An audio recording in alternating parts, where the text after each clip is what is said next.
जय गुरु जी के चरणों में कोटि कोटि नमन। अनंतम अनंतम शुक्राना संगत जी। ओम नमः शिवाय। शिव जी सदा सहाय। ओम नमः शिवाय। गुरु जी सदा सहाय। संगत जी, हम पढ़ रहे हैं जी नवरात्रों में। आज है चौथा नवरात्रा और हम पढ़ रहे हैं शिव पुराण में उमा संहिता। उमा संहिता ये देखिए, हम पिछले 3 दिनों से पढ़ रहे हैं और बहुत ही शुभ होता है इसे पढ़ना। आइए आगे से स्टार्ट करते हैं। हमने इसे छोड़ा था जी अध्याय 11 पर। अब हम आगे पढ़ेंगे। जलदान, जलाशय निर्माण, वृक्षारोपण, सत्य भाषण और तप की महिमा। सनत कुमार जी कहते हैं, व्यास जी, जलदान सबसे श्रेष्ठ है। वह सब दानों में सदा उत्तम है, क्योंकि जल सभी जीव समुदाय को तृप्त करने वाला जीवन कहा गया है। इसलिए बड़े स्नेह के साथ अनिवार्य रूप से प्रपादान यानी पौंसला चलाकर दूसरों को पानी पिलाने का प्रबंध करना चाहिए। जलाशय का निर्माण इस लोक और परलोक में भी महान आनंद की प्राप्ति कराने वाला होता है। यह सत्य है, सत्य है, इसमें संशय नहीं है। इसलिए मनुष्य को चाहिए कि वह कुआं, बावड़ी और तालाब बनवाए। कुएं में जब पानी निकल आता है तब वह पापी पुरुष के पाप कर्म का आधा भाग हर लेता है तथा सत्कर्म में लगे हुए मनुष्य के सदा समस्त पापों को हर लेता है। जिसके खुदवाए हुए जलाशय में गौ, ब्राह्मण तथा साधु पुरुष सदा पानी पीते हैं, वह अपने सारे वंश का उद्धार कर देता है। जिसके जलाशय में गर्मी के मौसम में भी अनिवार्य रूप से पानी टिका रहता है, वह कभी दुर्गम एवं विषम संकट को नहीं प्राप्त होता। जिसके पोखरे में केवल वर्षा ऋतु में जल ठहरता है, उसे प्रतिदिन अग्निहोत्र करने का फल मिलता है। ऐसा ब्रह्मा जी का कथन है। जिसके तड़ाग में शरद काल तक जल ठहरता है, उसे सहस्त्र गोदान का फल मिलता है, इसमें संशय नहीं है। जिसके तालाब में हेमंत और शिशिर ऋतु तक पानी मौजूद रहता है, वह बहुत सी स्वर्ण मुद्राओं की दक्षिणा से युक्त यज्ञ का फल प्राप्त करता है या फल पाता है। जिसके सरोवर में बसंत और ग्रीष्म काल तक पानी बना रहता है, उसे अति रात्र और अश्वमेध यज्ञों का फल मिलता है। ऐसा मनीषी महात्माओं का कथन है। मुनिवर व्यास, जीवों को तृप्ति प्रदान करने वाला जलाशय के उत्तम फल का वर्णन किया गया। अब वृक्ष लगाने में जो गुण है उसका वर्णन सुनो। जो वीरान एवं दुर्गम स्थानों में वृक्ष लगाता है, वह अपनी बीती तथा आने वाली संपूर्ण पीढ़ियों को तार देता है। इसलिए वृक्ष अवश्य लगाने चाहिए। ये वृक्ष लगाने वाले के पुत्र होते हैं, इसमें संशय नहीं है। वृक्ष लगाने वाला पुरुष परलोक में जाने पर अक्षय लोकों को पाता है। पोखरा खुदाने वाला, वृक्ष लगाने वाला और यज्ञ कराने वाला जो द्विज है, वह तथा दूसरे सत्यवादी पुरुष ये स्वर्ग से कभी नीचे नहीं गिरते। सत्य ही पर ब्रह्म है, सत्य ही परम तप है, सत्य ही श्रेष्ठ यज्ञ है और सत्य ही उत्कृष्ट शास्त्र ज्ञान है। सोए हुए पुरुषों में सत्य ही जागता है, सत्य ही परम पद है, सत्य से ही पृथ्वी टिकी हुई है और सत्य में ही सब कुछ प्रतिष्ठित है।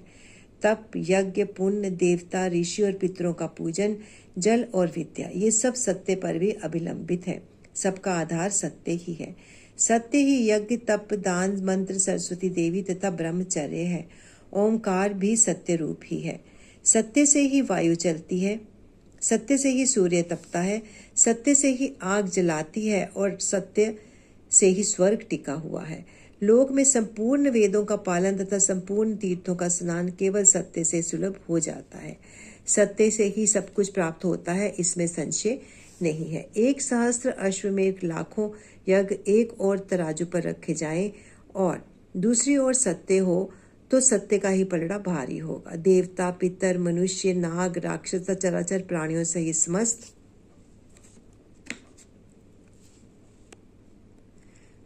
लोक में सत्य से ही प्रसन्न होते हैं। सत्य को ही परम धर्म कहा गया है, सत्य को ही परम पद बताया गया है और सत्य को ही परम ब्रह्म परमात्मा कहते हैं।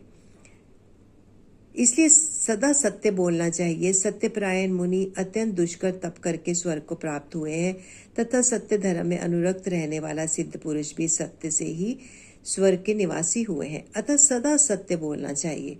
सत्य से बढ़कर दूसरा और कोई धर्म नहीं है।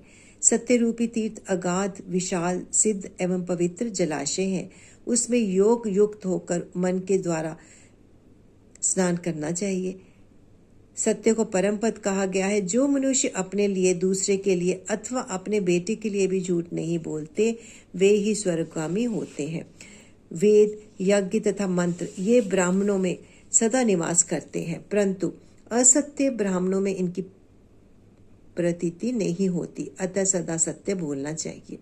तदंतर तप की बड़ी महिमा बताते हुए सनत कुमार जी ने कहा, मुने, संसार में ऐसा कोई सुख नहीं जो तपस्या के बिना सुलभ होता हो। तप से ही सारा सुख मिलता है।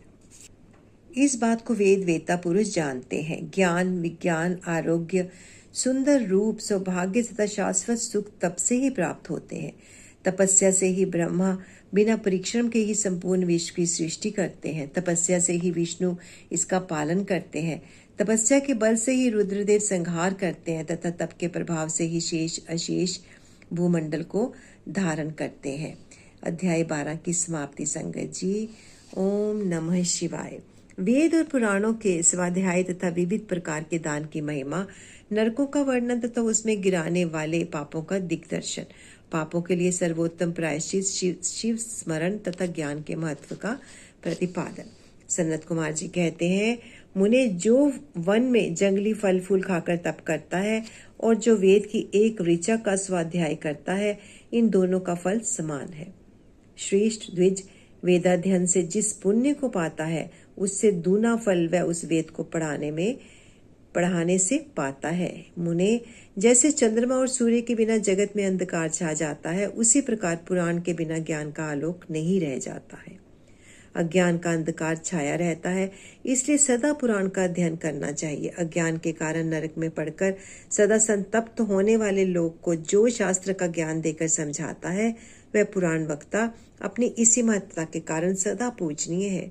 जो साधु पुरुष पुराण का विद्वान को दान का पात्र समझकर बड़ी प्रसन्नता के साथ उसे उत्तम वस्तुएं देता है, वह परम गति को प्राप्त होता है।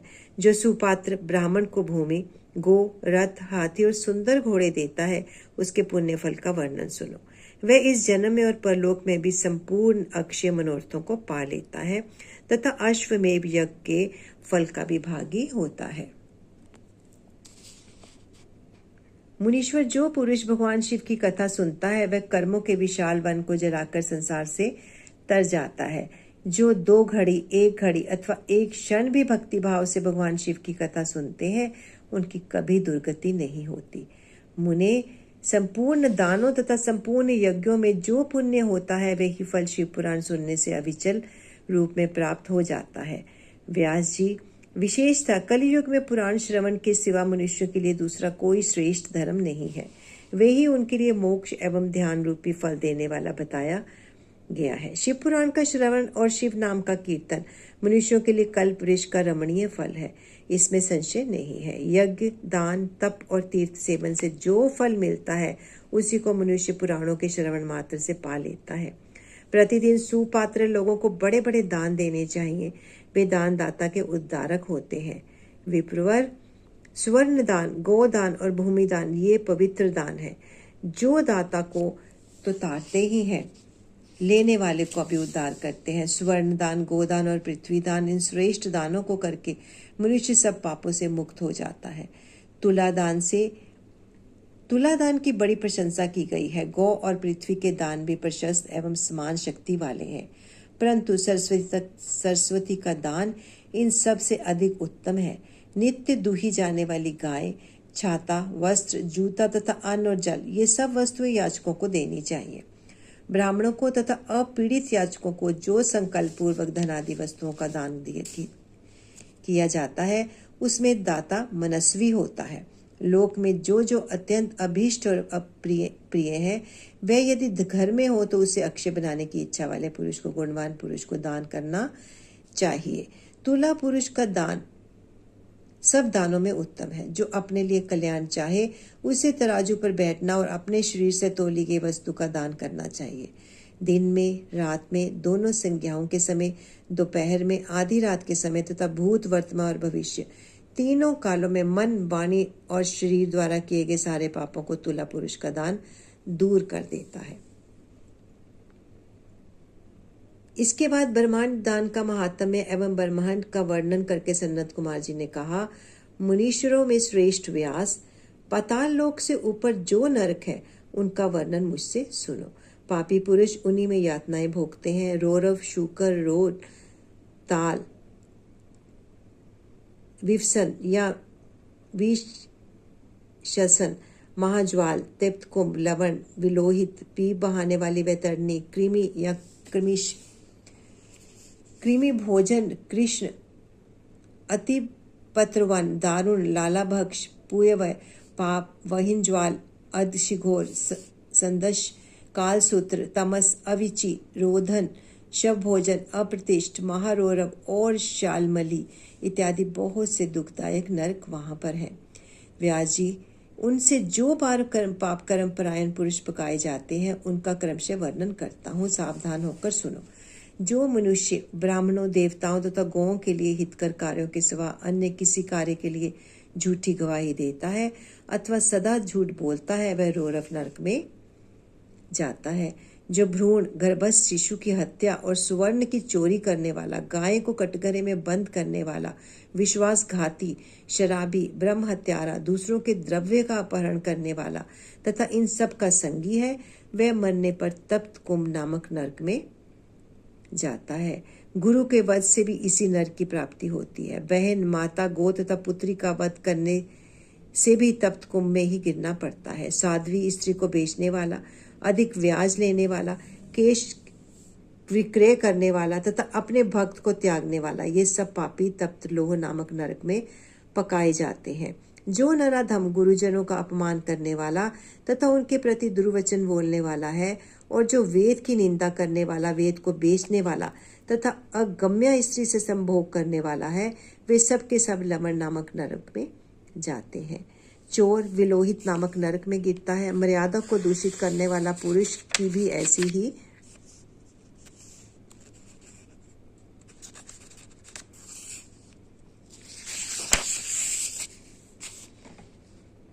गति होती है। जो पुरुष देवता, ब्राह्मण और पितृगण से द्वेष करने वाला है और जो रत्न को दूषित यानी उसमें मिलावट करता है, वह कृमि भक्ष नामक नरक में पड़ता है। जो दूषित यज्ञ, दूसरों को हानि पहुंचाने के लिए अभिचारिक प्रयोग या हिंसा प्रदान तामस यज्ञ करता है, वह कृमिश नामक नरक में पड़ता है।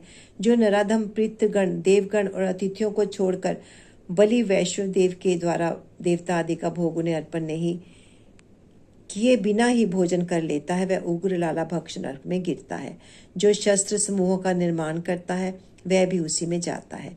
जो द्विज अत्यंत से सेवा लेता है, असत दान ग्रहण करता है, यज्ञ के अनधिकारियों से यज्ञ कराता है और अभक्ष भक्षण करता है, वे सब के सब रुधिरोध यानी पुयवय नामक नरक में गिरते हैं।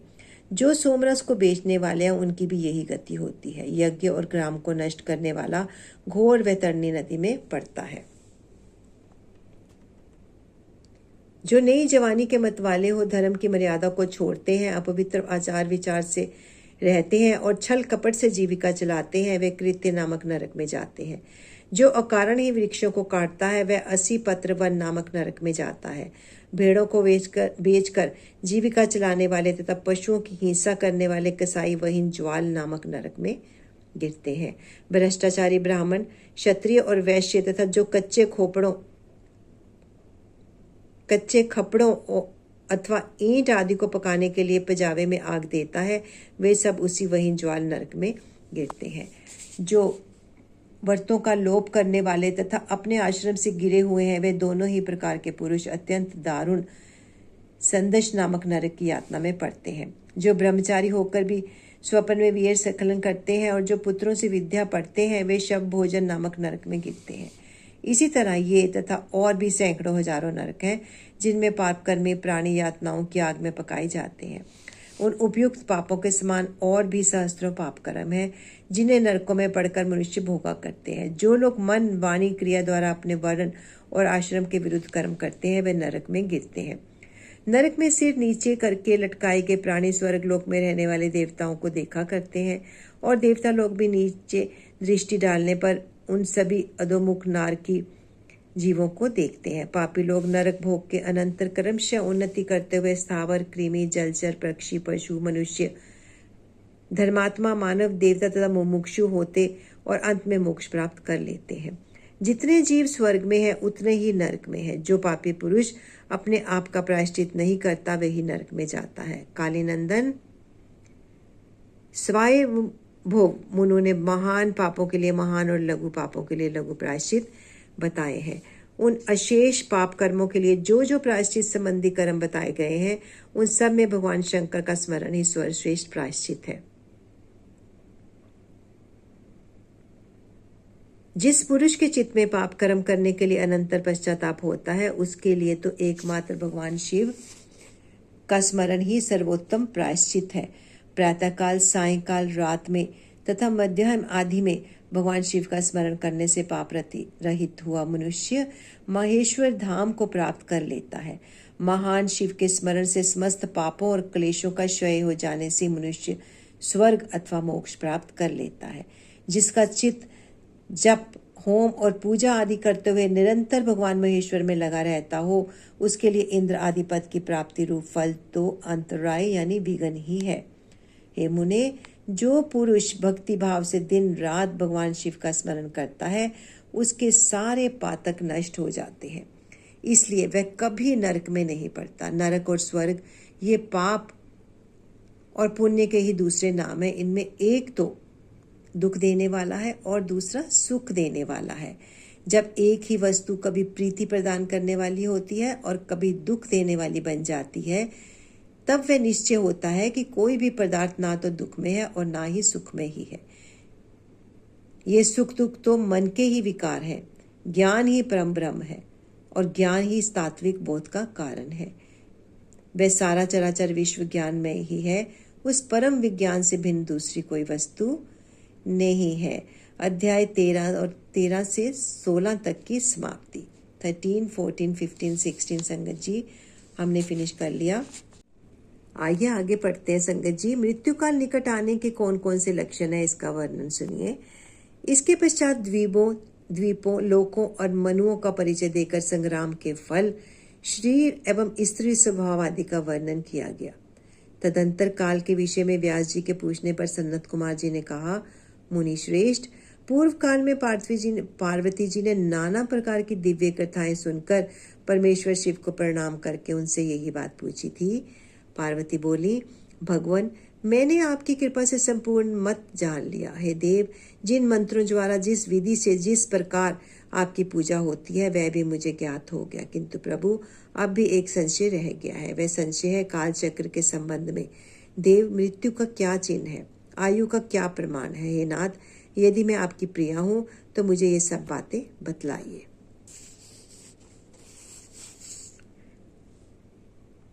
महेश्वर जी ने कहा, प्रिय, यदि अकस्मात शरीर सब ओर से सफेद या पीला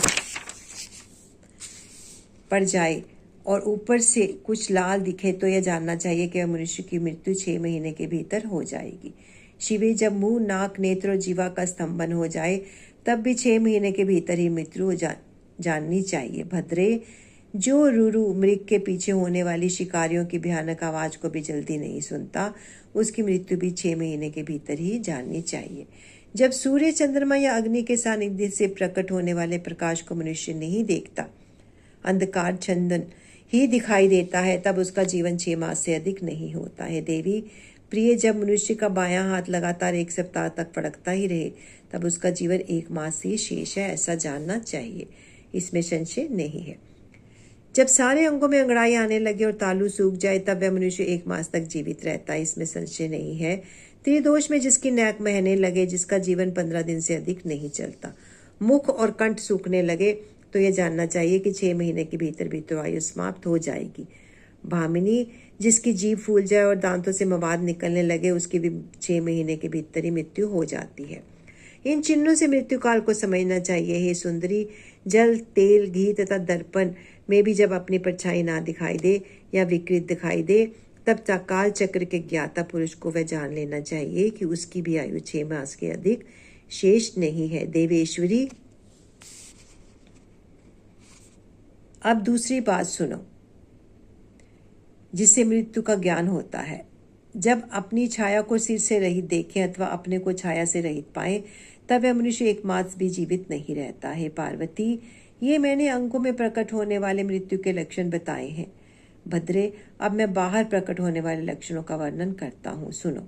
देवी, जब चंद्रमंडल या सूर्यमंडल प्रभाहीन एवं लाल दिखाई दे, तब आधे मास में ही मनुष्य की मृत्यु हो जाती है। अरुंधति, महायान चंद्रमा इन्हें जो ना देख सके अथवा जिसे ताराओं का दर्शन ना हो, ऐसा पुरुष 1 मास तक जीवित रहता है।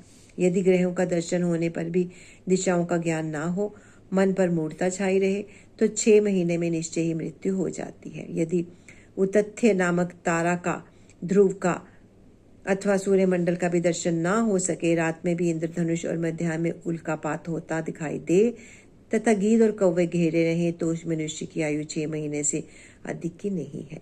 यदि आकाश में सप्तऋषि तथा स्वर्ग मार्ग छायापथ ना दिखाई दे, तो कालज्ञ पुरुषों को उस पुरुष की आयु 6 मास ही समझनी चाहिए। जो अकस्मात सूर्य और चंद्रमा को राहु से ग्रस्त देखता है और संपूर्ण दिशाएं जिसे घूमती दिखाई देती हैं, वह अवश्य ही 6 महीने में मर जाता है। यदि अकस्मात नीली मक्खियां आकर पुरुष को घेर लें, तो वास्तव में उसकी आयु 1 मास में ही शेष जाननी चाहिए। यदि गीध, कौवा अथवा कबूतर सिर पर चढ़ जाए, तो वह पुरुष शीघ्र 1 मास के भीतर ही मर जाता है, इसमें संशय नहीं है। अध्याय 17 से 25 तक की समाप्ति। संगत जी, 17, 18, 19, 20, 21, 22, 23, 24 एंड 25। संगत जी, ये सारे अध्याय हमारे इसी में समापन हो गए इस अध्याय में। तो गुरु जी से आज्ञा लेते हैं। कल हम पढ़ेंगे उमा संहिता का नेक्स्ट अध्याय संगत जी, और एक बार आशीर्वाद लेते हैं, आज्ञा लेते हैं गुरु जी से, शुक्राना करते हैं उनका दिल से, भाव से, मन से, वाणी से, जीवा से। गुरु जी, आपने हमें इस ओर लाने का बहुत बहुत शुक्राना, बहुत बहुत थैंक यू, बहुत बहुत धन्यवाद। ओम नमः शिवाय। शिव जी सदा सहाय। ओम नमः शिवाय। गुरु जी सदा सहाय। बोल अंबे मात की जय। जगदियां जोता वाली माता तुहाडी सदाई जय। शुक्राना गुरु जी, शुक्राना मेरे दाता।